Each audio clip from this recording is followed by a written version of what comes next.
اس کے علاوہ بھی جتنی بھی سازشیں کی جانی تھی ان کے بارے میں نبی کریم صلی اللہ علیہ وسلم کو وحی کے ذریعے سے آگاہ کیا جاتا تھا، پہلے سے پہلے ان کے پاس کوئی خبر نہیں ہوتی تھی۔ تو نہ ہی میں اپنے بارے میں کوئی جانتا ہوں کہ میرے ساتھ کیا معاملہ ہوگا، اور نہ ہی تمہارے بارے میں۔ ان اتبع الا ما یوحى الی وما انا الا نذیر مبین، میں تو بس اسی کی پیروی کر رہا ہوں جو میری طرف وحی کی جا رہی ہے، اور میں نہیں ہوں مگر ایک کھلا خبردار کرنے والا۔ قل ارأیتم ان کان من عند اللہ وکفرتم بہ، اے نبی صلی اللہ علیہ وسلم ان سے کہیے کیا تم نے سوچا بھی ہے کہ اگر یہ قرآن واقعتاً اللہ کی طرف سے ہوا اور تم نے اس کا انکار کر دیا تو اس کا نتیجہ کیا نکلے گا؟ یعنی تم لوگ مجھے یہ الزام دیتے ہو کہ میں نے یہ خود گھڑ لیا، لیکن جب تمہیں چیلنج دیا گیا کہ اس جیسی کتاب یا صورت یا 10 آیات بنا لاؤ تو تم اس میں ناکام رہے، اس لیے دل سے تم بھی مانتے ہو کہ یہ کتاب انسانی تخلیق نہیں ہے، نہ ہی انسان کی لکھی ہوئی ہے۔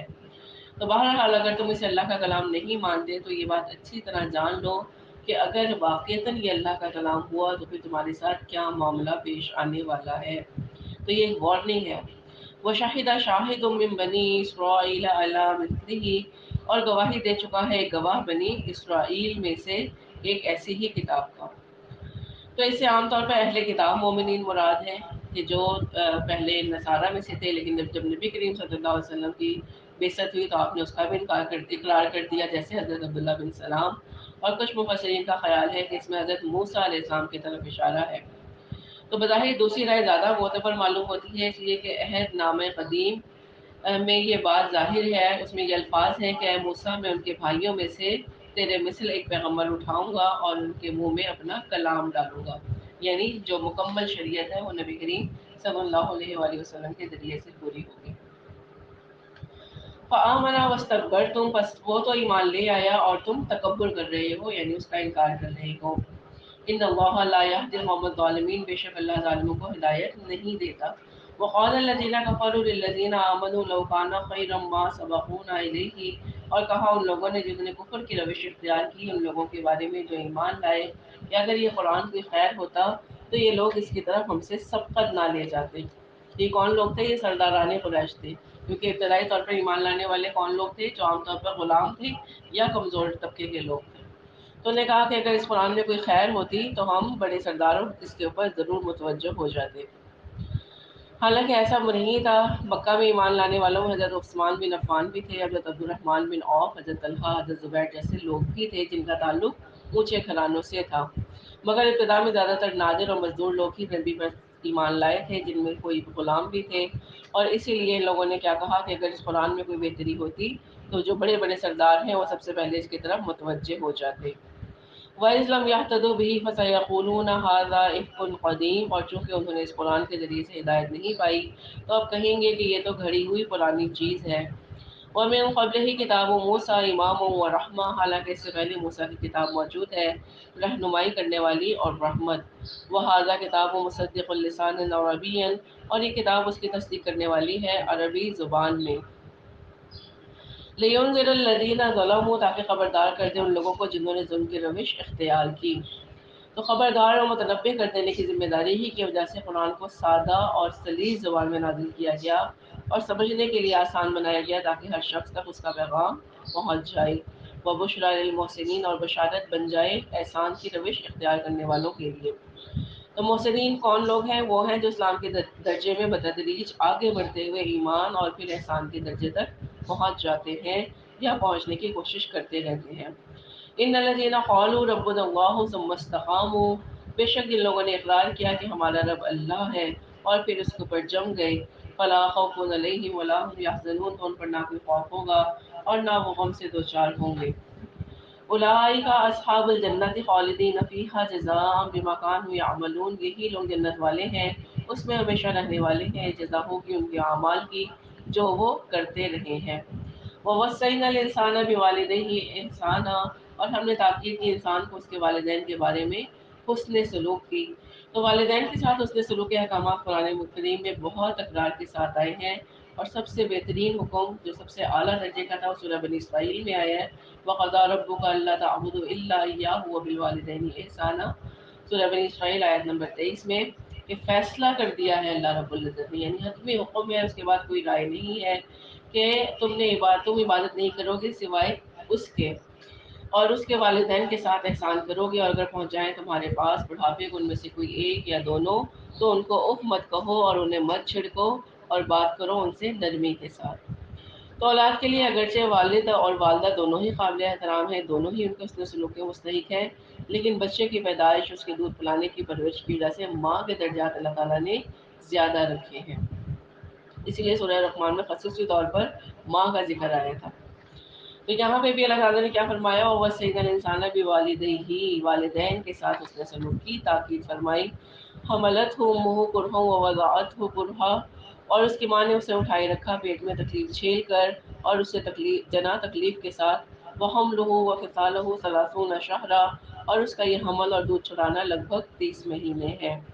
حتی اذا بلغ اشدہ وبلغ 40 سنہ، یہاں تک کہ جب وہ اپنی پوری قوت کو پہنچتا ہے اور 40 برس کا ہو جاتا ہے، یعنی جسمانی بلوغت تو 16-17 سال کی عمر میں ہو جاتی ہے، لیکن ذہنی اور نفسیاتی بلوغت کی پختگی کا ذکر یہاں پہ ہو رہا ہے، جو 40 سال کی عمر میں ہوتی ہے، اور یہی وجہ ہے کہ تمام انبیاء کرام کو جو نبوت عطا ہوئی ہے وہ 40 برس کی عمر میں ملی۔ صرف حضرت یحییٰ علیہ السلام اس سے استثنا ہے کہ اللہ تعالیٰ نے ان کو بائی برتھ کی حکمت اور دانائی بچپن میں ہی عطا کر دی تھی، اور ایسا ہی معاملہ حضرت عیسیٰ علیہ السلام کا بھی تھا۔ تو جب اللہ تعالیٰ نے فرمایا کہ جب وہ بلوغت کے بعد 40 سال کی عمر کو پہنچتا ہے، قال ربی اوزعنی ان اشکر نعمتک التی انعمت علی وعلی والدی، وہ کہتا ہے کہ میرے پروردگار مجھے توفیق دے کہ میں شکر کر سکوں تیرے انعامات کا جو تو نے مجھ پر اور میرے والدین پر فرمائی، وان اعمل صالحا ترضاہ واصلح لی فی ذریتی، اور یہ کہ میں ایسے اعمال کروں جنہیں تو پسند کرے، اور میرے لیے میری اولاد میں بھی اصلاح فرما دے۔ تو اس دعا کا اسلوب خصوصی طور پر لائق توجہ ہے کہ دعا صرف یہی نہیں ہے کہ میری اولاد کی اصلاح فرما دے یا انہیں نیک بنا دے، بلکہ الفاظ کے مفہوم کی اصل روح یہ ہے کہ میری نسل میں میرے لیے اصلاح فرما دے، ان میں میرے لیے بہتری پیدا فرما دے، اس لیے کہ بچے اگر صالح اور نیک ہوں گے تو اپنے والدین کے لیے مغفرت کی دعا کرتے رہیں گے، اور اگر والدین نے اولاد کی اچھی تربیت کی ہوگی تو ان کے نیک اعمال میں سے والدین کو بھی صدقہ جاریہ کے طور پر حصہ ملتا رہے گا۔ یوں اولاد کی بہتری اور اصلاح گویا والدین کے لیے بھی فائدہ مند ہوگی۔ انی تبت الیک و انی من المسلمین، میں تیری جناب میں توبہ کرتا ہوں اور یقیناً میں تیرے فرمانبردار بندوں میں سے ہوں۔ اولئک الذین نتقبل عنہم احسن ما عملوا ونتجاوز عن سیئاتہم فی اصحاب الجنہ، یہ وہ لوگ ہیں جن سے ہم ان کے بہترین اعمال قبول فرمائیں گے، اور ہم ان کی خطاؤں سے بھی درگزر فرمائیں گے، اور وہ ہوں گے جنت والوں میں سے۔ وعد الصدق الذی کانوا یوعدون، یہ وہ سچا وعدہ ہے جو ان کے ساتھ کیا جاتا تھا۔ والذی قال لوالدیہ اف لکما اتعداننی ان اخرج، اور ایک وہ شخص ہے جو اپنے والدین سے کہتا ہے کہ میں بیزار ہوں آپ دونوں سے، کیا مجھے اس سے ڈراتے ہیں کہ میں نکال کھڑا کیا جاؤں گا، یعنی مجھے دوبارہ زندہ کیا جائے گا یا قبر سے نکال دیا جائے گا۔ تو اب یہاں پہ ایک منظر کھینچا جا رہا ہے کہ والدین مسلمان ہیں، نیک سیرت ہیں، لیکن بیٹا آوارہ اور ذہنی طور پر گمراہ ہو چکا ہے، وہ نہ تو اللہ کو مانتا ہے اور نہ ہی آخرت پہ یقین رکھتا ہے۔ تو اپنے والدین کی تو تکاٹ کرتا ہے کہ آپ مجھے ہر وقت حساب کتاب کی دھمکیاں دیتے رہتے ہیں، تو ہے آپ لوگوں پر کہ میں اب ان حقوق کی خود ساختہ تفصیلات سن کر تنگ آ گیا ہوں، اب آپ مجھے مزید سمجھانا چھوڑ دیں، میں کسی آخرت کو نہیں مانتا۔ آج بھی اس طرح کے معاملات ہمارے مشاہدے میں ہیں، اللہ تعالیٰ ہم سب کی اولاد کو اس فتنے سے حفاظت عطا فرمائے۔ وقد خلت القرون من قبلی، حالانکہ مجھ سے پہلے کتنی ہی نسلیں گزر چکی ہیں، یہ اس بچے کا ہی قول ہے، یعنی اب تک نسل در نسل کروڑوں اربوں لوگ اس دنیا سے آئے اور چلے گئے، ان میں سے آج تک تو کوئی دوبارہ نہ اٹھا۔ وَهُمَا يَسْتَغِيثَانِ اللَّهَ وَيْلَكَ آمِنْ إِنَّ وعد اللَّهِ حق، اور وہ دونوں اللہ کی دہائی دے کر کہتے ہیں بربادی ہو تیری، ایمان لے آ، یقیناً اللہ کا وعدہ سچا ہے۔ فَيَقُولُ مَا هَٰذَا إِلَّا أَسَاطِيرُ الْأَوَّلِينَ، لیکن وہ کہتا ہے یہ کچھ نہیں مگر پہلے لوگوں کی کہانیاں ہیں، یہ دوبارہ زندہ ہونے اور آخرت کی باتیں بس فرضی کہانی ہیں جو پچھلے زمانے سے سینہ بہ سینہ چلی آ رہی ہیں۔ اولئک الذین حق علیہم القول، یہ وہ لوگ ہیں جن پر اللہ کی بات صادق آئی، یعنی ایسے لوگ اللہ کے کلمہ عذاب کے مستحق ہو چکے ہیں۔ فی امم قد خلت من قبلہم من الجن والانس، اور یہ بھی شامل کر دیے گئے ان قوموں میں جو ان سے پہلے گزر چکی، جنوں میں سے بھی اور انسانوں میں سے بھی۔ انہم کانوا خاسرین، یقیناً یہی لوگ ہیں خسارہ پانے والے۔ تو جس طرح کی سوچ اور جس طرح کے خیالات اور اسی طرح کا انجام، سب ایک جیسے لوگوں کا، چاہے وہ کسی بھی دور سے تعلق رکھتے ہوں۔ وَلِكُلٍّ دَرَجَاتٌ مِّمَّا عَمِلُوا، اور ہر ایک کے لیے درجے اور مقامات ہوں گے ان کے اعمال کے اعتبار سے، لِيُوَفِّيَهُمْ أَعْمَالَهُمْ وَهُمْ لَا يُظْلَمُونَ، تاکہ وہ پورا پورا دے انہیں ان کے اعمال کا بدلہ اور ان پر کوئی ظلم نہیں ہوگا۔ وَيَوْمَ يُعْرَضُ الَّذِينَ كَفَرُوا عَلَى النَّارِ، اور جس دن یہ کافر پیش کیے جائیں گے آگ پر، اذهبتم طیباتکم فی حیاتکم الدنیا واستمتعتم بها، اس وقت ان سے کہا جائے گا کہ تم اپنے حصے کی اچھی چیزیں اپنی دنیا کی زندگی میں لے چکے اور ان سے تم نے خوب فائدہ اٹھا لیا، یعنی دنیا میں تم خوب عیش کر چکے، حلال و آرام کی تمیز سے بالا تر ہو کر تم نے وہاں بڑے مزے اڑائے۔ فَالْيَوْمَ تُجْزَوْنَ عَذَابَ الْهُونِ بِمَا كُنتُمْ تَسْتَكْبِرُونَ فِي الْأَرْضِ بِغَيْرِ الْحَقِّ وَبِمَا كُنتُمْ تَفْسُقُونَ، تو آج تمہیں ذلت کا عذاب دیا جائے گا اس وجہ سے، اس تکبر کی وجہ سے جو تم زمین میں ناحق کرتے رہے ہو، اور ان نافرمانیوں کے سبب جو کہ تم کرتے رہے ہو۔ وَاذْكُرْ أَخَا عَادٍ، اور تذکرہ کیجیے قوم عاد کے بھائی ہود کا، اذ انذر قومه بالاحقاف، جب اس نے خبر کیا اپنی قوم کو احقاف میں، وقد خلت النذر من بین یدیہ ومن خلفہ، اور اس سے پہلے بھی اور اس کے بعد بھی بہت سے خبردار کرنے والے گزر چکے، یعنی ان سے پہلے بھی کئی خبردار کرنے والے گزر گئے اور ان کے بعد بھی آتے رہیں گے، اور وہ آتے رہے جن کا ذکر ہم پچھلے باتوں میں پڑھ چکے ہیں۔ اللہ تعبدوا الا اللہ، یہ ان کی دعوت تھی کہ مت عبادت کرو کسی کے سوائے اللہ کے، انی اخاف علیکم عذاب یوم عظیم، مجھے اندیشہ ہے کہ تم پر ایک بڑے دن کے عذاب کا۔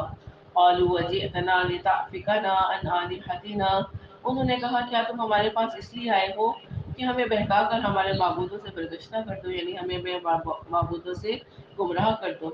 فَأْتِنَا بِمَا تَعِدُنَا إِن كُنتَ مِنَ الصَّادِقِينَ، تو جس عذاب کی تم ہمیں دھمکی دے رہے ہو وہ ہم پر لے آؤ اگر تم واقعی سچے ہو۔ قَالَ إِنَّمَا الْعِلْمُ عِندَ اللَّهِ، اس نے کہا کہ اس کا علم تو اللہ ہی کے پاس ہے، یعنی اللہ ہی یہ جانتا ہے کہ وہ عذاب کو کب اور کس صورت میں لے کر آئے گا، مجھے اس بارے میں کوئی علم نہیں ہے۔ وَأُبَلِّغُكُم مَّا أُرْسِلْتُ بِهِ، میں تو تمہیں پہنچا رہا ہوں وہ پیغام جو اس نے مجھے دے کر بھیجا ہے، میری ذمہ داری تم تک صرف اللہ کا پیغام پہنچا دینا ہے۔ وَلَكِنِّي أَرَاكُمْ قَوْمًا تَجْهَلُونَ، لیکن میں دیکھ رہا ہوں کہ تم لوگ بالکل جہالت کی روش اختیار کر رہے ہو، یعنی تمہاری جہالت کی انتہا ہے کہ تم یہ باتیں سننے کے بجائے ان پر غور کرنے کے تم ان کی نفی کر رہے ہو۔ فَلَمَّا رَأَوْهُ عَارِضًا مُسْتَقْبِلَ أَوْدِيَتِهِمْ، پھر جب انہوں نے اس عذاب کو دیکھا بادلوں کی صورت میں اپنی وادیوں کی طرف بڑھتے ہوئے، قَالُوا هَٰذَا عَارِضٌ مُمْطِرُنَا، تو انہوں نے کہا کہ یہ تو بادل ہے جو ہم کو سیراب کرنے والا ہے، یعنی وہ اسے دیکھ کر خوشیاں منانے لگے کہ اب بارش ہوگی اور جلد تل ہو جائے گا۔ بل ہوا مستعجلتم بہ، نہیں بلکہ یہ تو وہ شے ہے جس کے بارے میں تم نے جلدی مچا رکھی تھی، یعنی تم لوگ خود ہی کہتے تھے نا کہ لے آؤ ہم پر عذاب، اگر لا سکتے تو دیکھ لو اب وہ عذاب آ گیا۔ ریح فیہا عذاب علیم، یہ وہ چکر ہے یا وہ ہوا ہے جس میں بہت دردناک عذاب ہے۔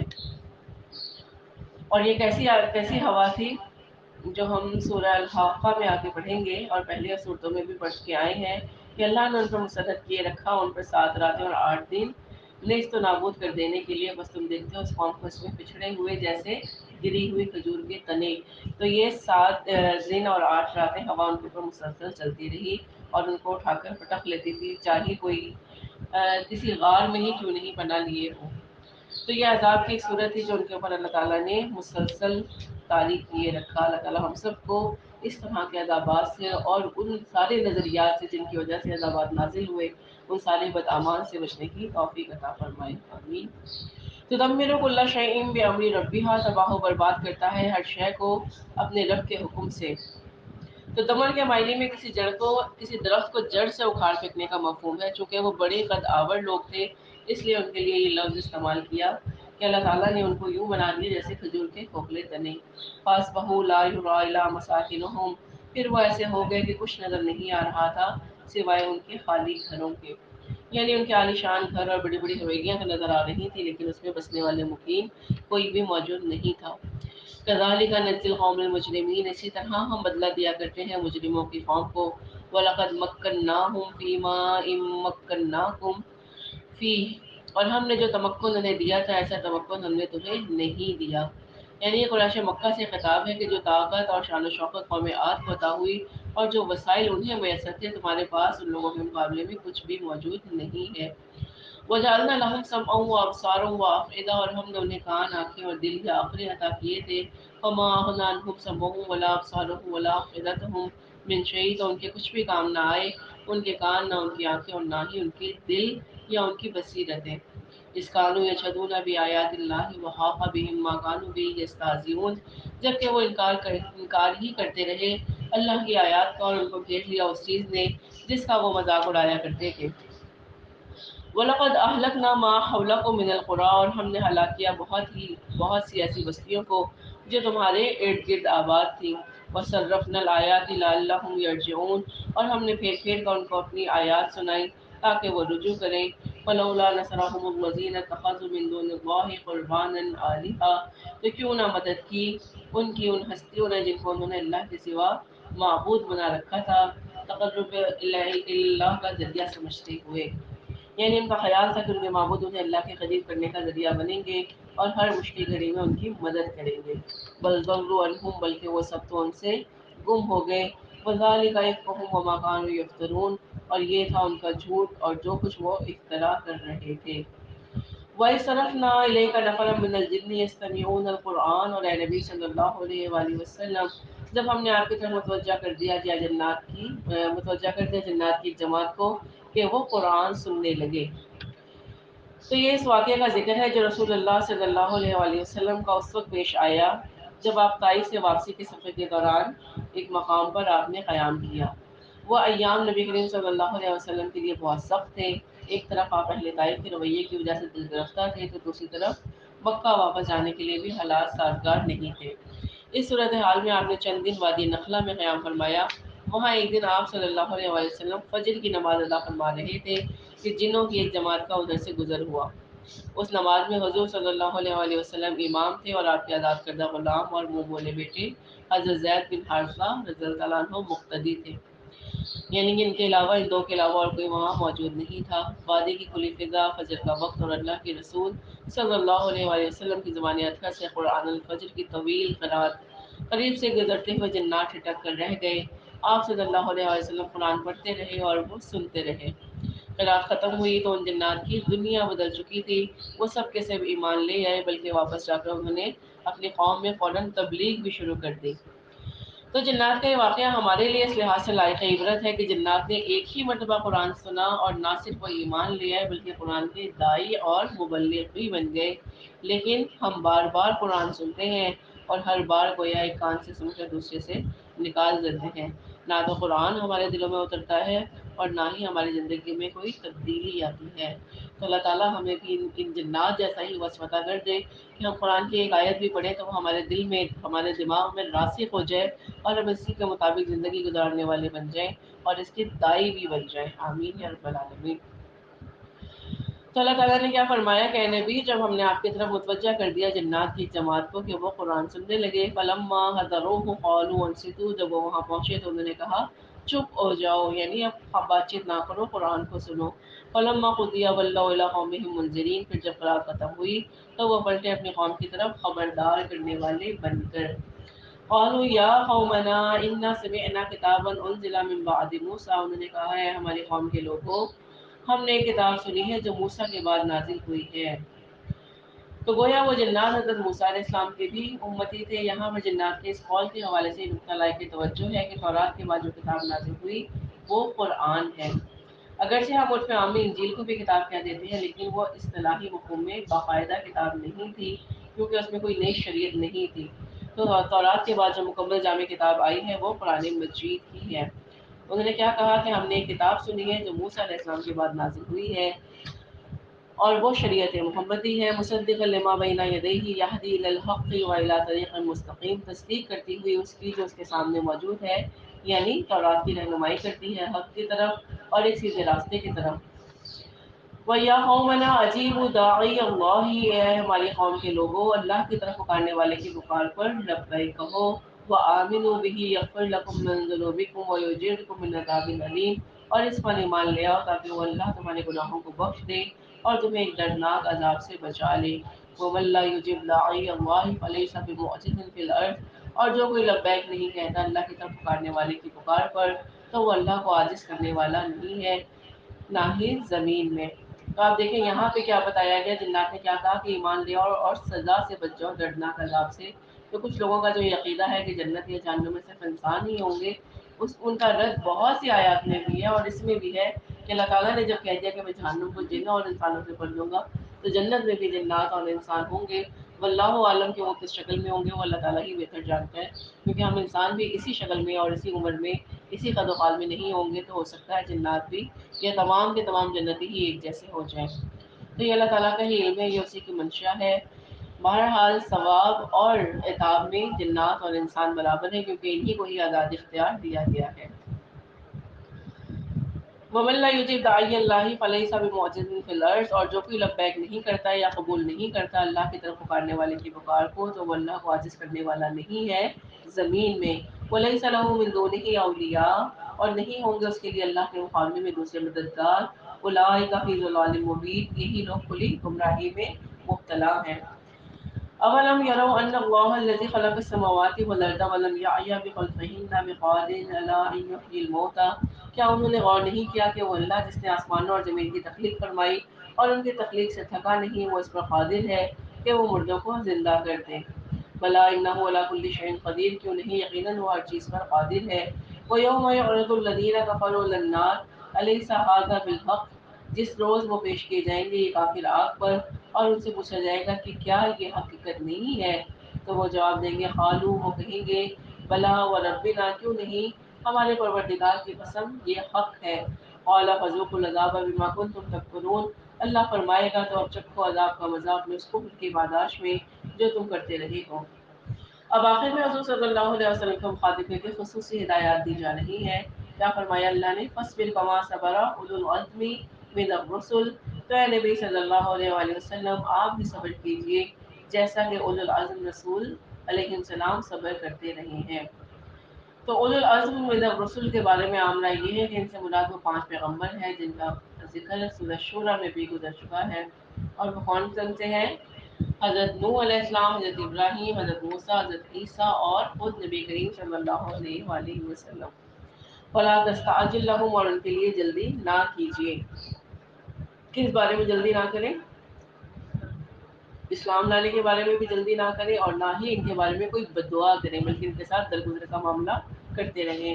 کأنہم یوم یرون ما یوعدون لہم یلبسوا الا ساعۃ من نہار، جس دن یہ لوگ دیکھیں گے اس عذاب کو جس کی نبی سنائی جا رہی ہے، تو ایسے محسوس کریں گے گویا نہیں رہے دنیا میں مگر دن کی ایک گھڑی۔ بلاغ، یہ پہنچا دینا ہے۔ فہل یہلک الا القوم الفاسقون، کیا سوائے نافرمان لوگوں کے اور بھی کوئی ہلاک کیا جائے گا؟ یعنی ہمارے رسول کی ذمہ داری تو ان لوگوں تک اللہ کا یہ پیغام پہنچا کر حجت قائم کر دینے کی حد تک ہے جو انہوں نے ادا کر دی۔ اب ہلاک تو صرف وہی ہوں گے جنہوں نے اس دعوت حق کو قبول کرنے سے انکار کر دیا اور نافرمانی کی روش اختیار کی۔ تو آج بھی قرآن ہم سب کے سامنے ہے، ہمارے آگے پیش بھی کیا جاتا ہے۔ روزانہ جب ہم اس کی تلاوت کرتے ہیں تو یہ ہمارے آگے پیش ہو رہا ہوتا ہے، یہ حجت تمام ہو رہی ہوتی ہے کہ ہم اس پر کس قدر عمل کرنے والے ہیں، اور یہ عمل کس وقت ہوگا؟ یہ اسی وقت عمل ہوتا ہے جب ہمیں قرآن کی آیات سمجھ آ رہی ہو، ہمیں یہ علم حاصل ہو کہ اللہ رب العزت اپنے بندوں سے کیا فرما رہے ہیں، ورنہ صرف تلاوت کا ہی ثواب مل رہا ہے، عمل کا ثواب نہیں مل رہا ہے۔ کتاب ہدایت ہے، صرف کتاب ثواب نہیں ہے۔ تو اللہ تعالیٰ ہم سب کو توفیق دے کے ہم اسے کتاب ہدایت بنا کر اپنی زندگی میں تبدیلی لانے والے بن جائیں، آمین یا رب العالمین۔ سورہ محمد کا آغاز کرتے ہیں، یہ بھی مکی صورت ہے۔ بسم اللہ الرحمن الرحیم، شروع اللہ کے نام سے جو بہت مہربان اور نہایت رحم فرمانے والا ہے۔ تو منافقین کی طرف سے جو منفی پروپیگنڈے ہو رہے تھے، اسی ماحول میں سورہ محمد نازل ہوئی۔ اسلوب کے اعتبار سے یہ سورت پورے قرآن میں بالکل منفرد ہے۔ دوسری صورتوں کی طرح سورہ محمد کے آغاز میں حروف مقطعات یا حمدیہ الفاظ یا قرآن کی تنزیل و عظمت کے بارے میں تعارفی کلمات پر کوئی بھی اسلوب نہیں پایا جاتا۔ جیسے کہ ہم پڑھتے آ رہے ہیں، کسی بھی صورت کا آغاز ہوتا ہے یا تو حمدیہ کلمات سے ہوتا ہے، یا قرآن کے نزول کے اعتبار سے ہوتا ہے، یا حروف مقطعات سے ہوتا ہے، لیکن ایسا نہیں ہے۔ اس کا آغاز یکلفت ہو جاتا ہے، اور بھی الذین سے، جو کسی بھی جملے کے آغاز کے لیے عام اسلوب نہیں ہے۔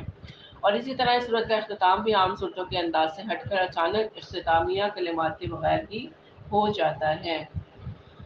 تو دیکھتے ہیں اللہ تعالیٰ اس میں کیا فرما رہے ہیں. یہ اپنے اسلوب اور انداز میں بالکل ہی ایک منفرد صورت ہے. الذین کفروا وصدوا عن سبیل اللہ اضلوا اللہ اعمالهم، جن لوگوں نے کفر کیا اور اللہ کے راستے سے روکا اور خود بھی رکے، اللہ نے ان کی ساری جد و جہد کو رائے گاں کر دیا. یعنی یہ آیت اپنے مفہوم میں اہل ایمان کے لیے ایک بہت بڑی خوشخبری ہے کہ دعوت حق کی راہ میں رکاوٹ ڈالنے کے لیے اب تک مخالفین نے حق نے جو بھی جد و جہد کی ہے وہ سب کی سب اکارت ہو چکی، ضائع ہو چکی، اور یہ انقلاب نبی کا قافلہ عنقریب اپنی منزل مقصود پر قائم ہونے والا ہے. تو اللہ تعالیٰ نے کیا فرمایا کہ اللہ نے ان کی تمام جد و جہد کو ضائع کر دیا، رائے گاں کر دیا. والذین آمنوا وعملوا الصالحات آمنوا بما نزل علی محمد وهو الحق من ربهم، اور جو لوگ ایمان لائے اور جنہوں نے نیک اعمال کیے اور جو ایمان لائے اس شے پر جو نازل کی گئی محمد صلی اللہ علیہ وآلہ وسلم پر، اور وہ حق ہے ان کے رب کی طرف سے. کفر عنہم سیئاتہم واصلح بالہم، اللہ نے دور کر دی ان سے ان کی خطائیں اور ان کے حال کو سنوار دیا. ذالک بان الذین کفروا اتبعوا الباطل، یہ اس لیے کہ جن لوگوں نے کفر کیا انہوں نے باطل کی پیروی کی. وان الذین آمنوا اتبعوا الحق من ربهم، اور جو لوگ ایمان لائے انہوں نے حق کی پیروی کی جو ان کے رب کی طرف سے آیا ہے. کذالک یضرب اللہ للناس امثالهم، اسی طرح اللہ لوگوں کے لیے ان کی مثالیں بیان کرتا ہے.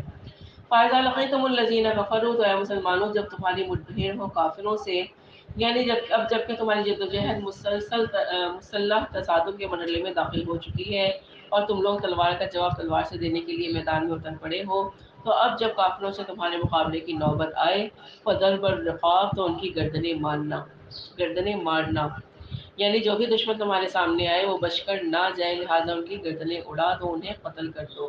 اور وہ دشمن کون ہو؟ ذاتی دشمن نہیں، وہ حق کا دشمن ہو، وہ اسلام کا دشمن ہو. حتی اذا اثخنتموہم فشدوا الوثاق، یہاں تک کہ جب تم انہیں اچھی طرح سے کچل دو تب انہیں مضبوطی کے ساتھ باندھو، یعنی اس مرحلے پر تم بچے کچے لوگوں کو قیدی بنا سکتے ہو. فَإِمَّا مَنًّا بَعْدُ وَإِمَّا فِدَاءً حَتَّى تَضَعَ الْحَرْبُ أَوْزَارَهَا، پھر اس کے بعد تم انہیں چھوڑ سکتے ہو احسان کر کے یا فدیہ لے کر، یہاں تک کہ جنگ اپنے ہتھیار ڈال دے. ذالک ولو یشاء اللہ لانتصر منہم، اور یہ ہے اس بارے میں حکم، اور اگر اللہ چاہتا تو خود ہی ان سے بدلہ لے لیتا. ولکن لیبلو بعضکم ببعض، لیکن اللہ آزماتا ہے تمہارے بعض لوگوں کو بعض دوسروں کے ذریعے سے. یعنی اللہ تعالیٰ نے کفار سے خود بھی انتقام لے سکتا تھا، وہ چاہتا تو میدان بدر میں کفار کے 1000 نفوس پر مشتمل لشکر کو آنے واحد میں منقسم کر دیتا، یا انہیں کسی ہوا کے ذریعے سے یا ویسے ہی موت طاری کر دیتا. لیکن اللہ نے تمہارے 313 افراد کے ذریعے 1000 کی طاقت کو تمہارے سامنے زیر کر دیا اور تمہارے صبر ایمان اور جذبہ استقامت کا امتحان لینا پسند فرمایا. والذین قتلوا فی سبیل اللہ فلن یضل اعمالهم، اور جو لوگ اللہ کی راہ میں قتل ہو گئے تو اللہ ان کے اعمال کو ہرگز ضائع نہیں کرے گا، اللہ تعالیٰ ان کے اعمال کو انہیں بھرپور صلہ دے گا. سیہدیہم ویصلح بالہم، اور ان کی رہنمائی کرے گا، ان کے احوال کو سنوار دے گا.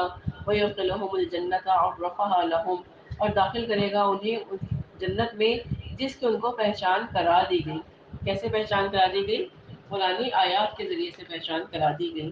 یا ایھا الذین آمنوا ان تنصروا اللہ ینصرکم ویثبت اقدامکم، اور اہل ایمان اگر تم اللہ کی مدد کرو گے تو اللہ تمہاری مدد کرے گا اور وہ تمہارے قدموں کو جما دے گا. تو یہ اللہ تعالیٰ کا بہت اہم قانون ہے، اگر تم اللہ کے فرما بردار بندے بن کر رہو گے، اسی سے مدد مانگو گے، اسی پر توکل کرو گے اور اس کے دین کے غلبے کی جد و جہد کو اپنی زندگی کا مشن بنا لو گے، تو وہ تمہیں بے سہارا اور بے یار و مددگار نہیں چھوڑے گا، بلکہ ایسی صورت میں ہر جگہ ہر گھڑی اس کی مدد آپ لوگوں کے شامل حال رہے گی. والذین کفروا فتعسا لهم واضل اعمالهم، اور جو وہ لوگ جنہوں نے کفر کیا تو ان کے لیے ناکامی ہے اور وہ ان کے تمام اعمال کو برباد کر دے گا. یعنی جن لوگوں نے کفر کی روش اختیار کی وہ دنیا کی زندگی میں بھی خائب و خاسر اور ذلیل و رسوا ہوں گے، ٹھوکریں کھا کر منہ کے بل گرنا ان کا مقدر ہوگا. قیامت کے دن بھی ایسے لوگ رائندہ درگاہ کر دیے جائیں گے، اور اصول دنیا کے لیے کی جانے والی ان کی کوئی بھی جد و جہد ان کے کوئی کام نہیں آ سکے گی. ذالک بانہم کرہوا ما انزل اللہ فاحبط اعمالہم، یہ اس لیے کہ انہوں نے اس چیز کو ناپسند کیا جو اللہ نے نازل کی تو اس نے ان کے تمام اعمال کو ضائع کر دیا. تو ایسے لوگوں کے نامہ اعمال میں جو نیک اعمال ہوں گے وہ سب بھی ضائع کر دیے جائیں گے. جیسا کہ مشرکین میں سے بعض لوگ غریبوں کو کھانا کھلاتے تھے، حاجیوں کی مہمان نوازی کرتے تھے، لیکن جب ایمان نہیں ہے تو پھر بھی کوئی نیک عمل مقبول نہیں ہوگا۔ افلم یسیروا فی الارض فینظروا کیف کان عاقبۃ الذین من قبلہم، تو کیا یہ زمین میں گھومے پھرے نہیں کہ وہ دیکھتے کہ کیا انجام ہوا ان لوگوں کا جو ان سے پہلے تھے۔ دمر اللہ علیہم وللکافرین امثالها، اللہ نے ان پر ہلاکت کو مسلط کر دیا اور ان کافروں کے لیے بھی انہی کی مثالیں ہوں گی۔ یعنی جن نتائج سے پہلے گزرنے والی کافر اقوام دوچار ہوئی، ویسے ہی ہلاکت کے نتائج ان کافروں کا مقدر ہوں گے۔ ذالک بان اللہ مولی الذین آمنوا وان الکافرین لا مولی لہم، یہ اس لیے کہ اللہ مولا ہے، پشت پناہ ہے اہل ایمان کا، اور یہ کافروں کا کوئی مولا ہے اور نہ ہی کوئی مددگار۔ ان اللہ یدخل الذین آمنوا وعملوا الصالحات جنات تجری من تحتها الانہار، یقیناً اللہ تعالیٰ داخل فرمائے گا ان لوگوں کو جو ایمان لائے اور جنہوں نے نیک اعمال کیے ان باغات میں جن کے دامن میں نہریں بہتی ہوں گی۔ والذین کفروا یتمتعون ویأکلون کما تأکل الانعام والنار مثوی لہم، اور جو کافر ہیں وہ دنیا میں عیش کر رہے ہیں اور ایسے کھا رہے ہیں جیسے حیوانات کھاتے ہیں، اور ان کا ٹھکانہ آگ ہے۔ وَكَأَيٍّ مِّن قَرْيَةٍ هِيَ أَشَدُّ قُوَّةً مِّن قَرْيَتِكَ الَّتِي أَخْرَجَتْكَ، اور اے نبی صلی اللہ علیہ وآلہ وسلم کتنی ہی ایسی بستیاں تھیں جو کہیں زیادہ قوت کی حامل تھیں پھر آپ کی اس بستی سے جس نے آپ کو نکالا۔ یعنی قریش نے اپنی طاقت کے دام میں رسول اللہ صلی اللہ علیہ وسلم کو مکہ سے نکل جانے پر مجبور تو کر دیا، لیکن انہیں معلوم ہو جانا چاہیے کہ ان سے پہلے بھی دنیا میں ان سے کئی زیادہ بڑے شہر آباد تھے، اور ان شہروں کے باسی یعنی ان کے جو شہری تھے وہ ان سے کہیں زیادہ طاقت اور شوکت کے حامل تھے، مگر کیا ہوا؟ اہلکناہم فلا ناصر لہم، ہم نے انہیں ہلاک کر دیا بس ان کا کوئی مددگار نہ ہوا۔ تو یہی انجام قریش کا بھی ہو سکتا ہے۔ افمن کان علی بینۃ من ربہ، بھلا وہ شخص جو اپنے رب کی طرف سے ایک روشن دلیل پر ہے، یعنی اس کی سرشت اور فطرت بھی نیک ہے، اور اللہ نے جو ہدایت اس کو دی ہے وہ ہدایت پر قائم بھی ہے۔ کمن زین لہ سوء عملہ واتبعوا اہواءہم، کیا وہ اس شخص جیسا ہو جائے گا جس کے لیے اس کے برے اعمال مزین کر دیے گئے اور انہوں نے اپنی خواہشات کی پیروی کی ہے۔ مثل الجنت التي وعد المتقون، مثال اس جنت کی جس کا وعدہ کیا گیا ہے متقین سے، فیہا انہار من ماء غیر آسن، اس میں نہریں ہیں پانی کی جس میں کوئی بو نہیں، وانہار من لبن لم یتغیر طعمہ، اور دودھ کی نہریں ہیں جس کا ذائقہ تبدیل نہیں ہوتا۔ تو دنیا میں ہمارا دودھ کیا اگر ہم اسے ٹھنڈی جگہ پہ فریج میں بھی رکھیں پھر بھی کچھ وقت کے بعد اس کا جو ذائقہ ہے وہ بدل جاتا ہے۔ تو جنت کا دودھ کیسا ہوگا کہ اس کے ذائقے میں کوئی تبدیلی واقع نہیں ہوگی۔ وانہار من خمر لذت للشاربین، اور ایسی شراب کی نہریں جو سراپا لذت ہیں پینے والوں کے لیے۔ وانہار من اصل مصفى، اور نہریں ہیں صاف شفاف شہد کی۔ ولہم فیہا من کل الثمرات ومغفرۃ من ربہم، اور ان کے لیے ہوں گے اس میں ہر قسم کے پھل اور مغفرت ہوگی ان کے رب کی طرف سے۔ تو بھلا جو لوگ ان جنت کی نعمتوں سے لطف اندوز ہو رہے ہوں گے کیا وہ کمن ہوا خالد فی النار وسقوا ماء حمیما فقطع امعاءہم، ان جیسے ہو سکتے ہیں جو ہمیشہ آگ میں رہنے والے ہیں، اور انہیں پلایا جائے گا کھولتا ہوا پانی جو ان کی انتڑیوں کو کاٹ کر رکھ دے گا۔ استغفر اللہ۔ ومنہم من یستمع الیک، اور اے نبی صلی اللہ علیہ وآلہ وسلم ان میں کچھ لوگ ایسے بھی ہیں جو آپ کی بات کو بڑی توجہ سے سنتے ہیں۔ حتی اذا خرجوا من عندک قالوا للذین اوتوا العلم ماذا قال آنفا، یہاں تک کہ جب وہ آپ کے پاس سے نکل کر باہر جاتے ہیں تو لوگوں سے پوچھتے ہیں جنہیں علم دیا گیا ہے کہ ابھی انہوں نے یعنی محمد صلی اللہ علیہ وسلم نے کیا کہا تھا۔ یعنی آج حضور صلی اللہ علیہ وسلم نے یہ جو ایک نئی بات کہہ دی کہ ہمیں جنگ کے لیے تیار ہونا ہے اور قریش کے تجارتی قافلوں کا تعاقب کرنا ہے، یہ بات ہماری سمجھ میں نہیں آئی۔ تو اوت العلم سے مراد یہاں اہل ایمان بھی ہو سکتے ہیں اور اہل کتاب یہودی بھی ہو سکتے ہیں۔ یعنی منافقین یہ بات ان مسلمانوں سے پوچھتے جنہیں وہ زیادہ سمجھدار سمجھتے تھے، یا یہ کہ یہی بات وہ لوگ یہودیوں سے جا کر پوچھتے جنہیں اس کتاب کا علم دیا گیا تھا کہ جو ہمیں سنایا جا رہا ہے کیا یہ واقعی سچ ہے۔ اولئک الذین طبع اللہ علی قلوبہم واتبعوا اہواءہم، یہ وہ لوگ ہیں جن کے دلوں پر اللہ نے مہر لگا دی اور وہ اپنی خواہشات کی پیروی کر رہے ہیں۔ یعنی جدال و قتال کے تصور سے ان کے دلوں کی گھبراہٹ اور اظہار و قربانی کی باتوں کو قبول کرنے سے ان کی ہچکچاہٹ دراصل اس منافقت کی علامت ہے جو ان کے دلوں میں پیدا ہو چکی ہے۔ والذین اہتدوا زادہم ہدی وآتاہم تقواہم، اور وہ لوگ جو ہدایت پر ہیں اللہ نے ان کی ہدایت میں اور اضافہ کر دیا ہے اور انہیں ان کے حصے کا تقوی عطا فرمایا، یعنی جو اہل ایمان ہیں ان کے جوش ایمانی، ذوق شہادت اور تقوی میں مزید اضافہ ہو گیا۔ فَهَلْ يَنظُرُونَ إِلَّا السَّاعَةَ أَن تَأْتِيَهُم بَغْتَةً فَقَدْ جَاءَ أَشْرَاطُهَا، تو یہ لوگ اب کس چیز کے منتظر ہیں سوائے قیامت کے کہ وہ آ دھمکے ان پر اچانک، بس اس کی علامات تو ظاہر ہو چکی۔ تو قیامت کی سب سے بڑی نشانی تو خود محمد صلی اللہ علیہ وسلم کی بعثت ہے کہ آپ آخری رسول ہیں۔ ایک موقع پر آپ صلی اللہ علیہ وسلم نے اپنی 2 انگلیوں کو آپس میں ملا کر فرمایا، وَإِذْ وَنَا وَالسَّاعَةُ كَهَاتَيْنِ، میں اور قیامت ان 2 انگلیوں کی مانند جڑے ہوئے بھیجے گئے ہیں۔ تو ظاہر ہے کہ جب آپ آخری نبی ہیں تو آپ کے بعد آپ قیامت ہی کو آنا ہے۔ اور ابو امامہ باہلی سے روایت ہے کہ رسول اللہ صلی اللہ علیہ وسلم نے ارشاد فرمایا کہ انا آخر الانبیاء وانتم آخر الامم، میں آخری نبی ہوں اور تم آخری امت ہو، یعنی اس کے بعد اب کوئی امت نہیں آئے گی بلکہ قیامت قائم ہوگی۔ فَأَنَّ لَهُمْ إِذَا جَاءَتْهُمْ ذِكْرَاهُمْ، تو جب وہ ان پر آدھمکے گی تو اس وقت ان کی نصیحت حاصل کرنا کس کام کا ہوگا۔ فَعَلَمْ أَنَّهُ لَا إِلَهَ إِلَّا اللَّهُ فَاسْتَغْفِرْ لِذَنبِكَ، بس جان لو کہ اللہ کے سوا کوئی معبود نہیں اور اپنی خطاؤں کے لیے اللہ تعالیٰ سے استغفار کرو۔ وَيَقُولُ الَّذِينَ آمَنُوا لَوْلَا نُزِّلَتْ سورہ، اور یہ لوگ جو ایمان کے دعوے دار ہیں کہتے ہیں کہ قتال کے بارے میں کوئی صورت نازل کیوں نہیں ہوئی۔ فَإِذَا أُنزِلَتْ سُورَةٌ مُحْكَمَةٌ وَذُكِرَ فِيهَا الْقِتَالُ، اور جب ایک محکم صورت نازل کر دی گئی اور اس میں قتال کا حکم آ گیا، یعنی یہ سورہ محمد ہے اور اس سورت کا نام سورہ قتال بھی ہے، اسی آیت سے ماخوذ ہے کہ جب یہ سورت نازل ہو گئی اور قتال کا حکم آ گیا، رَأَيْتَ الَّذِينَ فِي قُلُوبِهِم مَرَضٌ يَنظُرُونَ إِلَيْكَ نَظَرَ الْمَغْشِيِّ عَلَيْهِ مِنَ الْمَوْتِ، تو اب آپ دیکھیں گے کہ ان لوگوں کے جن کے دلوں میں روگ ہے کہ یہ لوگ آپ کی طرف ایسے دیکھیں گے جیسے وہ شخص دیکھتا ہے جس پر موت کی غشی طاری ہو رہی ہے۔ فَأَوْلَىٰ لَهُمْ، تو بربادی ہے ان کے لیے۔ تو دراصل یہ لوگ قتال سے جی چراتے ہیں۔ قبل ازیں اپنے بچاؤ کے لیے ان کی دلیل یہ تھی کہ اس بارے میں اللہ کو کوئی واضح حکم نازل نہیں ہوا، لیکن اب جب حکم نازل ہو گیا ہے تو جب انہیں یہ آیت پڑھ کے سنائی گئی تو ان کے چہرے پر موت کی غشی جیسی تاریکی چھا رہی ہے اور ان کے لیے یہ دلیل ختم ہو گئی۔ طاعت و قول معروف، اطاعت لازم ہے اور کوئی بھلی بات کہی جا سکتی ہے۔ فَإِذَا عَزْمَ الْأَمْرُ فَلَوْ صَدَقُوا اللَّهَ لَكَانَ خَيْرًا لَهُمْ، تو جب کوئی فیصلہ طے پا جائے تو پھر اگر وہ اللہ سے اپنے ایمان کے وعدے میں سچے ثابت ہوں تبھی ان کے لیے بہتری ہے۔ فَهَلْ عَسَيْتُمْ إِن تَوَلَّيْتُمْ أَن تُفْسِدُوا فِي الْأَرْضِ وَتُقَطِّعُوا أَرْحَامَكُمْ، بس تم سے اس کے سوا کچھ بھی متوقع نہیں ہے کہ اگر تم لوگوں کو حکومت مل جائے تو تم زمین میں فساد مچاؤ گے اور اپنے رحمی رشتوں کو کاٹو گے۔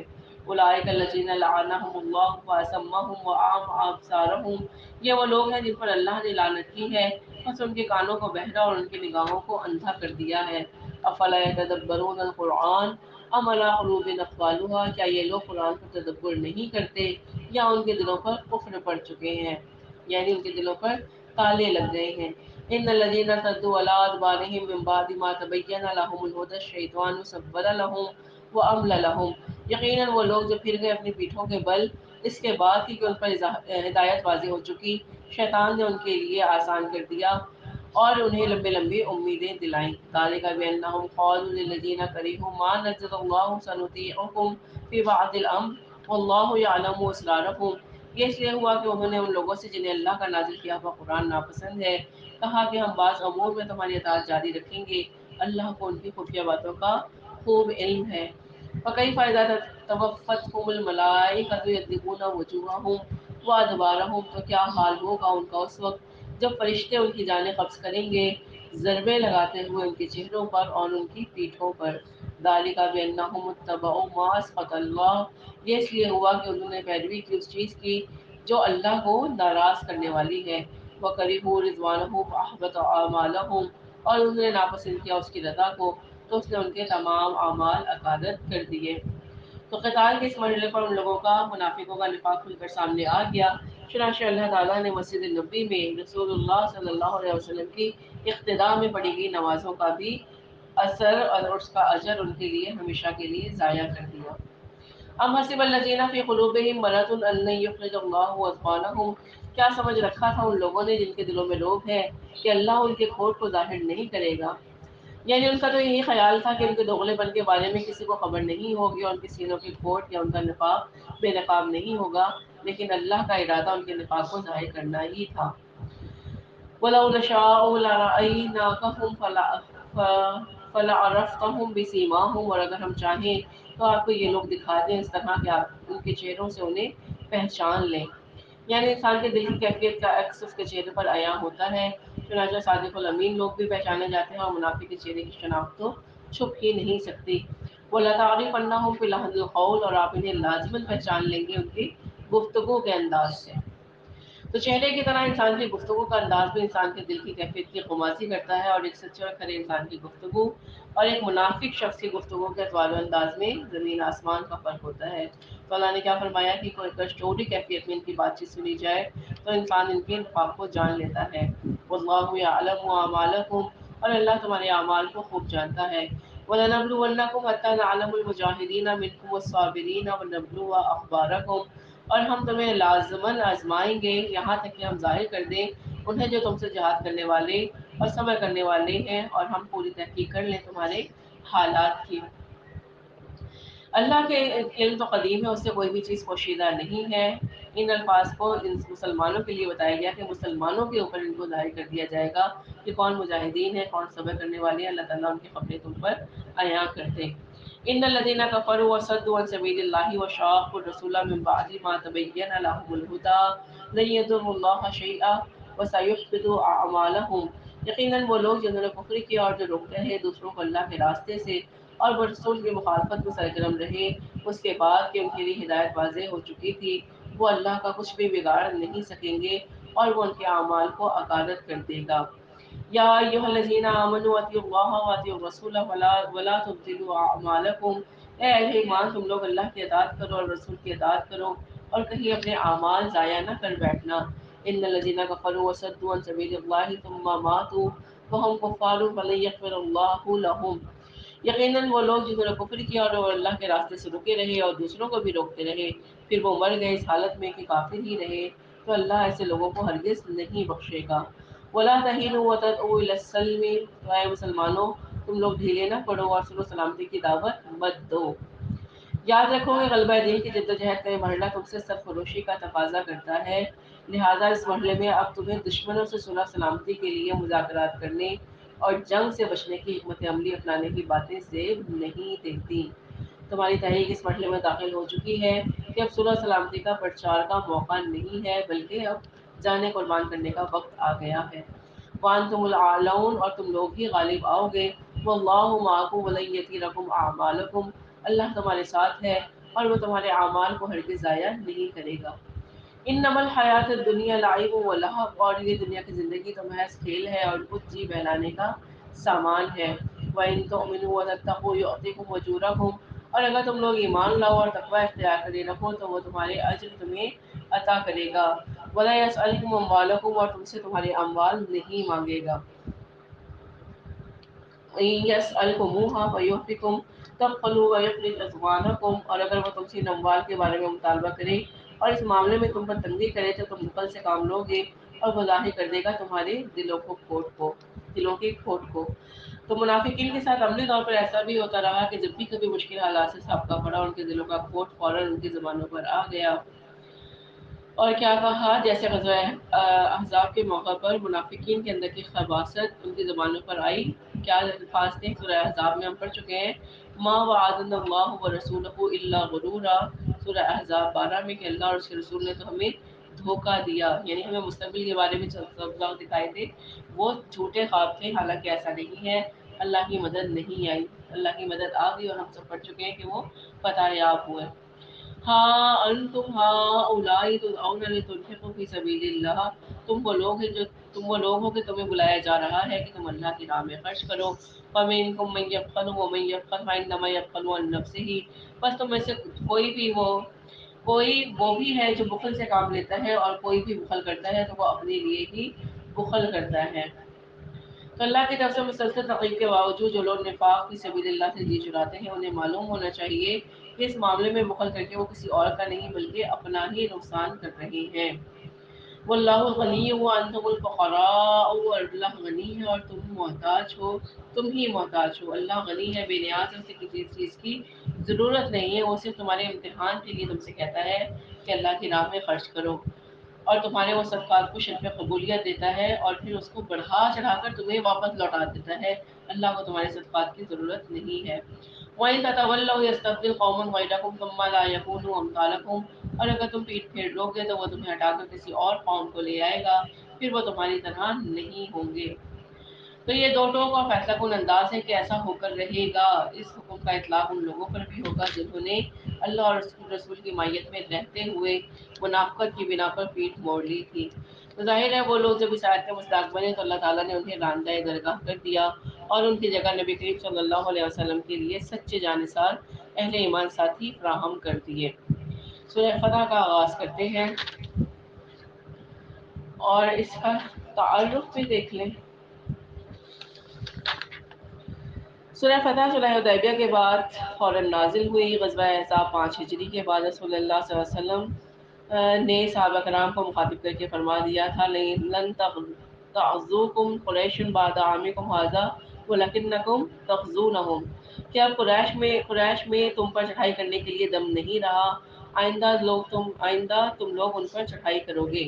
یعنی غزوہ احزاب میں قریش نے مسلمانوں پر چڑھائی کی تھی، لیکن اب جو صلح حدیبیہ ہو رہی ہے، سورہ فتح ہو رہی ہے، سورہ فتح جس کی شان میں نازل ہوئی تو اس میں خبر دے دی گئی تھی کہ مسلمان غالب آئیں گے، اور 6 ہجری میں نبی کریم صلی اللہ علیہ وسلم نے عمرے کا ارادہ فرمایا تو 1400 صحابہ کے ساتھ اور بعض روایات کے مطابق 1800 صحابہ کرام آپ کے ساتھ عمرہ کرنے کے لیے تیار ہو گئے۔ چنانچہ آپ صلی اللہ علیہ وسلم صحابہ کرام کے ساتھ حالت احرام میں سفر کرتے ہوئے حدیبیہ کے مقام پر پہنچ گئے۔ آپ کے اس اقدام نے قریش مکہ کو ایک بہت بڑے امتحان میں ڈال دیا۔ قریش مکہ مسلمانوں کو عمرہ کرنے سے روک بھی نہیں سکتے تھے، کیونکہ بیت اللہ کے طواف سے کسی کو روکنا عرب روایات کے خلاف تھا۔ دوسری طرف انہیں یہ بھی گوارا نہیں تھا کہ مسلمان اتنی بڑی تعداد میں دندناتے ہوئے مکہ میں داخل ہوئے اور پورے شہر میں آزادی سے گھومے پھرے اور تمام قبائل میں یہ تاثر پھیلائیں کہ پچھلے 18 برس سے جاری کشمکش میں وہ جیت گئے ہیں اور قریش کو شکست ہو گئی۔ چنانچہ چاروں ناچار قریش نے فیصلہ کر لیا کہ وہ کسی قیمت پر بھی مسلمانوں کو مکہ میں داخل نہیں ہونے دیں گے، اور اپنے اس فیصلے کے بارے میں انہوں نے مسلمانوں کو باقاعدہ آگاہ کر دیا۔ ان حالات میں رسول صلی اللہ علیہ وسلم نے حضرت عثمان غنی رضی اللہ عنہ کو بات چیت کے لیے مکہ بھیجا تو قریش نے ان کو مکہ ہی میں روک لیا، اور اس دوران بھی ان کے بارے میں یہ بات مشہور ہو گئی کہ قریش نے انہیں شہید کر دیا۔ اس پر حضور صلی اللہ علیہ وسلم نے صحابہ رضوان اللہ اجمعین سے خصوصی بیعت کا اہتمام فرمایا۔ اس بیعت کے ذریعے موقع پر موجود تمام صحابہ کرام نے عہد کیا کہ وہ واپس نہیں جائیں گے اور آپ کے حکم پر اپنی جانیں قربان کر دیں گے۔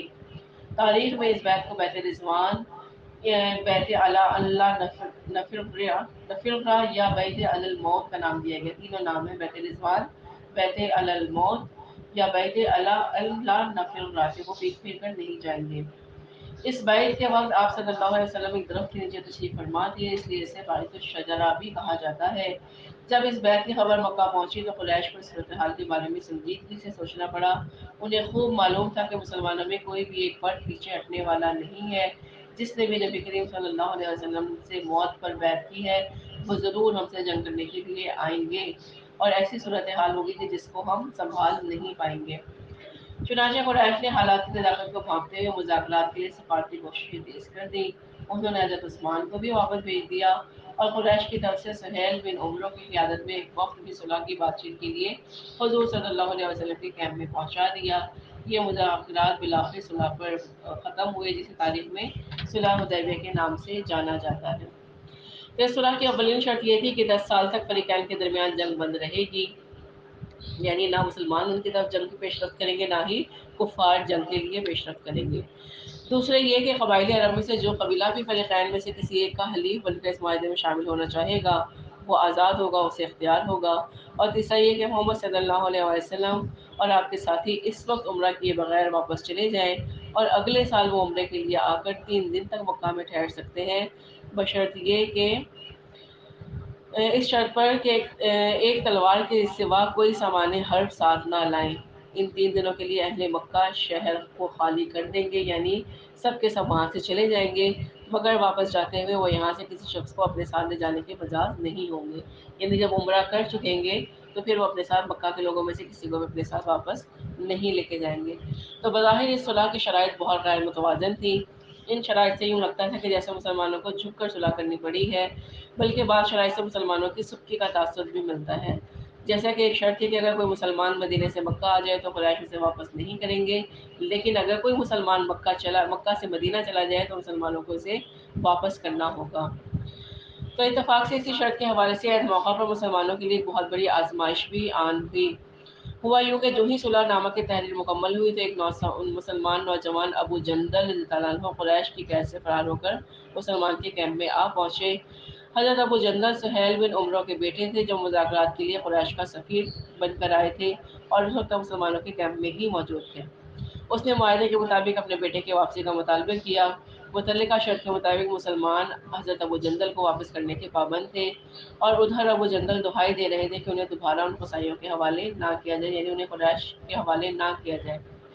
چونکہ معاہدے کی شرائط طے ہو چکی تھی، اس لیے حضور صلی اللہ علیہ وسلم نے ابو جندل کو واپس بھیجنے کا معاہدہ فیصلہ فرمایا۔ آپ نے فرمایا ابو جندل تم صبر کرو، ہم معاہدہ کر چکے ہیں اور ہم پر معاہدے کی پابندی لازم ہے۔ چنانچہ حضور صلی اللہ علیہ وسلم کے حکم پر حضرت ابو جندل کو سہیل بن عمرو کے سپرد کر دیا گیا۔ اس وقت مسلمانوں کی صفوں میں ایسی دقت آمیز صورتحال پیدا ہو گئی جسے برداشت کرنا ان کے لیے آسان نہیں تھا۔ مسلمانوں کا پورا لشکر مضطرب تھا، کوئی شخص ان کی مصلحتوں کو نہیں سمجھ رہا تھا، جنہیں نگاہ میں رکھ کر نبی کریم صلی اللہ علیہ وسلم یہ شرائط قبول فرما رہے تھے، لیکن نبی کریم صلی اللہ علیہ وسلم کو دور اندیشی کا اندازہ تھا، اور اسی جذباتی کیفیت میں حضرت عمر رضی اللہ عنہ بھی وہ مکالمہ کر بیٹھے جس کا انہیں ساری عمر شدید رنج رہا۔ حضرت عمر رضی اللہ عنہ سے حضور صلی اللہ علیہ وسلم نے پوچھا کہ یا رسول اللہ کیا ہم حق پر نہیں ہیں؟ یعنی حضرت عمر نے نبی کریم صلی اللہ علیہ وسلم سے سوال کیا کہ کیا ہم حق پر نہیں ہیں؟ حضور نے جواب دیا ہاں ہم حق پر ہیں۔ حضرت عمر نے پوچھا کیا آپ اللہ کے رسول نہیں ہیں؟ آپ صلی اللہ علیہ وسلم نے مسکرا کر جواب دیا کہ ہاں میں اللہ کا رسول ہوں۔ حضرت عمر نے پھر پوچھا کہ ہم اس قدر دب کر کیوں صلح کر رہے ہیں؟ آپ صلی اللہ علیہ وسلم نے فرمایا کہ میں وہی کچھ کر رہا ہوں جس کا اللہ نے مجھے حکم دیا ہے۔ تو یہ اس طرح یہ واقعہ پیش آیا اور اس کے بعد پھر کئی طرح کے فائدے جو تھے جو مسلمانوں کو حاصل ہوئے۔ صلح نامہ پر فریقین کے دستخط ہو جانے کے بعد نبی کریم صلی اللہ علیہ وسلم نے اسی جگہ پر احرام کھولنے اور قربانی کے جانور ذبح کرنے کا حکم دے دیا، اور پھر آپ کی تمام صحابہ کرام نے بھی احرام کھول دیے اور قربانی کے جانور بھی ذبح کر دیے۔ اس وقت عملی طور پر مسلمان دل گرفتہ اور شدت غم سے نڈھال تھے۔ یہ وہ صورتحال تھی جس میں صورت نازل ہوئی اور اللہ تعالیٰ نے مسلمانوں کی دلجوئی کے لیے خصوصی طور پر اس کے آغاز میں ایک بہت بڑی خوشخبری کا اعلان فرمایا، اور وہ کیا خوشخبری تھی؟ انا فتحنا لک فتحا مبینا، یقیناً ہم آپ کو ایک بڑے روشن فتح ہم نے آپ کو ایک بڑی روشن فتح عطا فرمائی۔ لیغفر لک اللہ ما تقدم من ذنبک وما تأخر، تاکہ اللہ بخش دے آپ کی کوتاہیاں جو پیچھے ہوئی اور جو بعد میں ہوئی۔ تو اس سے مراد وہ خامیاں اور کوتاہیاں جو غلبہ اسلام کی جد و جہد میں رہ گئی تھیں، جو رسول اللہ صلی اللہ علیہ وسلم کی قیادت میں مسلمان کر رہے تھے۔ تو اللہ تعالیٰ کا ارشاد کا مطلب یہ ہے کہ ہم نے اس ساری کمزوریوں کوتاہیوں سے درگزر کر کے محض اپنے فضل سے ان کی تلافی کر دی ہے اور آپ کے لیے فتح و نصرت کا دروازہ کھول دیا ہے۔ وَيُتِمَّ نِعْمَتَهُ عَلَيْكَ وَيَهْدِيَكَ صِرَاطًا مُسْتَقِيمًا، اور تاکہ اللہ اپنی نعمت کا اہتمام فرما دے آپ صلی اللہ علیہ وسلم پر، اور آپ صلی اللہ علیہ وسلم کی رہنمائی کرے سیدھے راستے کی طرف۔ وَيَنْصُرَكَ اللَّهُ نَصْرًا عَزِيزًا، اور اللہ آپ کی مدد کرے گا بہت زبردست مدد، یعنی آپ کی جدوجہد میں اللہ کی طرف سے ایسی مدد شامل ہوگی جسے کوئی شکست نہیں دے سکے گا۔ هُوَ الَّذِي أَنزَلَ السَّكِينَةَ فِي قُلُوبِ الْمُؤْمِنِينَ لِيَزْدَادُوا إِيمَانًا مَعَ إِيمَانِهِمْ، وہی ہے جس نے اہل ایمان کے دلوں میں سکینت نازل کر دی تاکہ وہ اضافہ کر لیں اپنے ایمان میں مزید ایمان کا۔ وَلِلَّهِ جُنُودُ السَّمَاوَاتِ وَالْأَرْضِ وَكَانَ اللَّهُ عَلِيمًا حَكِيمًا، اور اللہ آسمانوں اور زمین کے تمام لشکروں اور آسمانوں اور زمین کے تمام لشکر تو اللہ ہی کے ہیں، اور اللہ سب کو جاننے والا کمال حکمت والا ہے۔ لِيَدْخِلَ الْمُؤْمِنِينَ وَالْمُؤْمِنَاتِ جَنَّاتٍ تَجْرِي مِن تَحْتِهَا الْأَنْهَارُ خَالِدِينَ فِيهَا وَيُكَفِّرَ عَنْهُمْ سَيِّئَاتِهِمْ، تاکہ وہ داخل کرے اہل ایمان مردوں اور عورتوں کو ان باغات میں جن کے دامن میں ندیاں بہتی ہوں گی، جن میں وہ ہمیشہ رہیں گے، اور دور کر دیں ان سے ان کی برائیوں کو۔ وَكَانَ ذَلِكَ عِندَ اللَّهِ فَوْزًا عَظِيمًا، اور یہی ہے اللہ کے نزدیک بڑی کامیابی۔ وَيُعَذِّبُ الْمُنَافِقِينَ وَالْمُنَافِقَاتِ وَالْمُشْرِكِينَ وَالْمُشْرِكَاتِ الظَّانِّينَ بِاللَّهِ ظَنَّ السَّوْءِ، اور تاکہ اللہ سزا دے منافق مردوں اور منافق عورتوں کو، اور مشرک مردوں اور مشرک عورتوں کو جو اللہ کے بارے میں بہت برے گمان رکھتے ہیں۔ علیہم دائرۃ السوء، انہیں پر مسلط ہے برائی کا دائرہ، یعنی برائی کے پھیر میں وہ خود ہی آ گئے ہیں۔ وغضب اللہ علیہم ولعنہم وأعد لهم جہنم وساءت مصیرا، اور اللہ ان پر غضبناک ہوا اس نے ان پر لعنت فرمائی ہے اور ان کے لیے جہنم تیار کر رکھی ہے اور وہ بہت بری جگہ ہے لوٹنے کی۔ وَلِلَّهِ جُنُودُ السَّمَاوَاتِ وَالْأَرْضِ وَكَانَ اللَّهُ عَزِيزًا حَكِيمًا، اور آسمانوں اور زمین کے لشکر کل کے کل اللہ ہی کے اختیار میں ہے اور اللہ زبردست ہے، کمال حکمت والا ہے۔ انا ارسلناک شاہدا ومبشرا ونذیرا، اور اے نبی صلی اللہ علیہ وآلہ وسلم ہم نے آپ کو بھیجا ہے گواہی دینے والا اور بشارت دینے والا اور خبردار کرنے والا، لتؤمنوا باللہ ورسولہ وتعزروہ وتوقروہ، تاکہ اے مسلمانوں تم ایمان رکھو اللہ اور اس کے رسول پر اور رسول کی مدد کرو اور اس کی تعظیم کرو، وتسبحوہ بکرۃ واصیلا، اور تاکہ تم اللہ کی تسبیح کرو صبح اور شام کے وقت۔ ان الذین یبایعونک انما یبایعون اللہ، اے نبی صلی اللہ علیہ وآلہ وسلم یقیناً وہ لوگ جو آپ سے بیعت کر رہے ہیں وہ حقیقت میں اللہ سے بیعت کر رہے ہیں۔ وَيَدُ اللَّهِ فَوْقَ أَيْدِيهِمْ، ان کے ہاتھوں کے اوپر اللہ کا ہاتھ ہے۔ اس بیعت کے اندر گویا تین ہاتھ ہیں، رسول اللہ کا ہاتھ، بیعت کرنے والے کا ہاتھ اور اللہ کا ہاتھ۔ فَمَن نَكَثَ فَإِنَّمَا يَنكُثُ عَلَى نَفْسِهِ، تو جو اب کوئی اس کو توڑے گا تو اس کو توڑنے کا وبال اپنے اوپر ہی لے گا۔ وَمَنْ أَوْفَىٰ بِمَا عَاهَدَ عَلَيْهِ اللَّهُ فَسَيُؤْتِيهِ أَجْرًا عَظِيمًا، اور جو کوئی پورا کرے گا اس معاہدے کو جو وہ اللہ سے کر رہا ہے تو وہ اسے عظیم اجر عطا فرمائے گا۔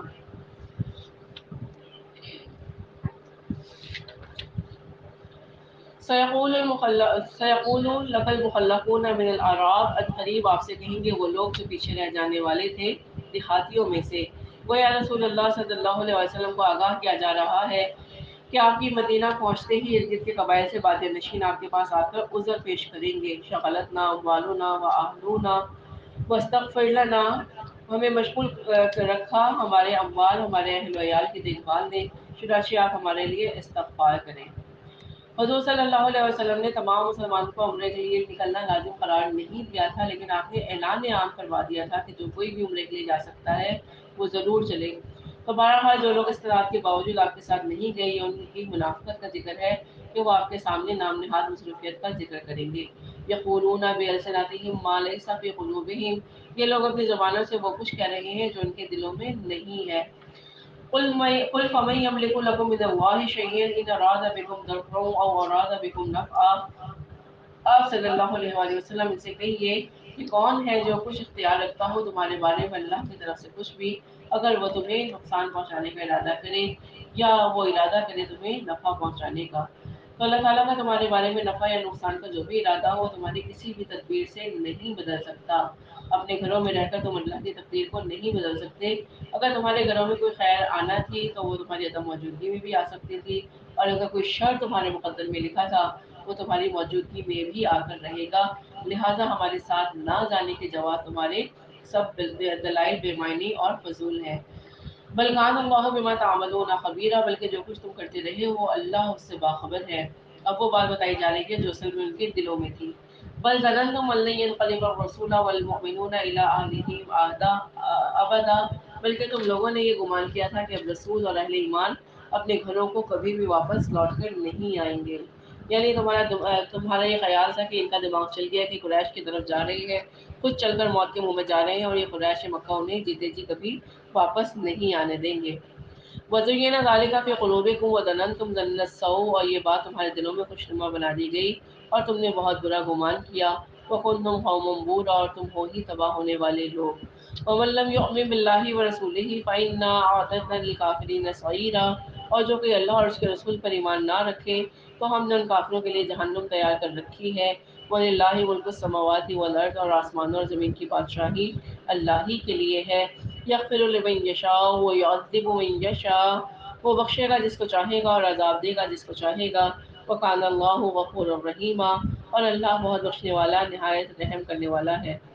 سيقول المخلفون اذا انطلقتم الى مغانم لتأخذوها ذرونا نتبعكم، اے مسلمانوں ان قریب یہی پیچھے رہنے والے کہیں گے جب تم لوگ غنیمتیں حاصل کرنے کے لیے جاؤ گے کہ ہمیں بھی اجازت دیجیے کہ ہم آپ کے ساتھ چلیں۔ یریدون ان یبدلوا کلام اللہ، یہ چاہتے ہیں کہ اللہ کے کلام کو تبدیل کر دیں۔ گویا یہ لوگ اللہ کے اس حکم کو خلاف واقعہ ثابت کرنا چاہتے ہیں کہ خیبر کی مہم پر حضور صلی اللہ علیہ وسلم کے ساتھ صرف انہی لوگوں کو جانے کی اجازت دی ہے جو حدیبیہ کی مہم میں آپ کے ساتھ گئے تھے اور بیت رضوان میں شریک ہوئے۔ قل لن تتبعونا كذلكم قال الله من قبل، آپ کہیے کہ تم ہرگز ہمارے ساتھ نہیں جاؤ گے، یہ بات اللہ تعالیٰ پہلے ہی فرما چکا ہے۔ فَسَيَقُولُونَ بَلْ تَحْسُدُونَنَا، اس پر وہ کہیں گے بلکہ آپ لوگ ہم سے حسد کر رہے ہیں۔ جو آیت نمبر 18 اور 19 میں جو حکم آگے ہم پڑھیں گے، یہ آیات پہلے نازل ہوئی تھی، اور جو ہم پڑھ رہے ہیں یہ آیات بعد میں نازل ہوئی تھی۔ اس میں اللہ تعالیٰ نے فرما دیا تھا کہ جو لوگ رک گئے تھے، عمرے کے لیے نہیں نکلے تھے، وہ لوگ خیبر کی فتح کے لیے نہیں نکلیں گے۔ تو اسی بات کا اشارہ کیا جا رہا ہے، فَسَيَقُولُونَ بَلْ تَحْسُدُونَنَا، اس پر وہ کہیں گے کہ آپ لوگ تو ہم سے حسد کر رہے ہیں جو ہمیں اس پر ساتھ نہیں لے کے جانا چاہ رہے۔ بل كانوا لا يفقهون الا قليلا، بلکہ حقیقت یہ ہے کہ یہ لوگ فہم ہی نہیں رکھتے مگر بہت کم۔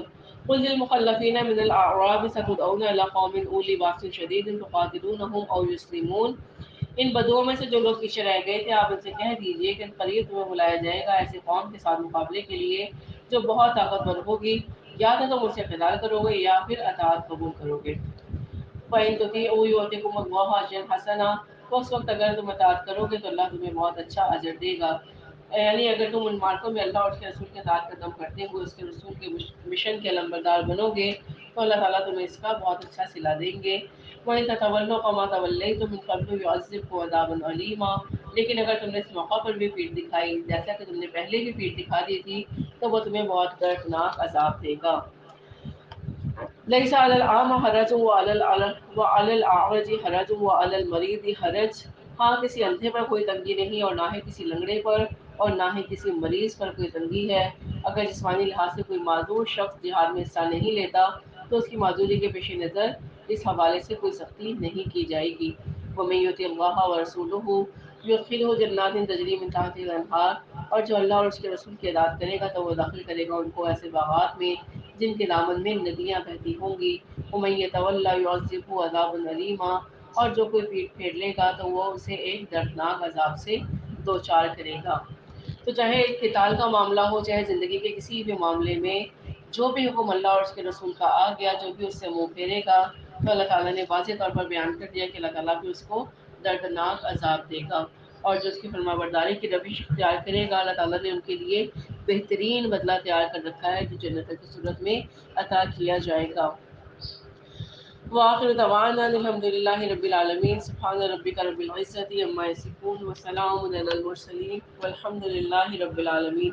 ربنا تقبل منا انک انت السمیع العلیم وتب علینا انک انت التواب الرحیم۔ سبحانک اللہم وبحمدک ونشہد ان لا الہ الا انت ونستغفرک ونتوب الیک، آمین یا رب العالمین۔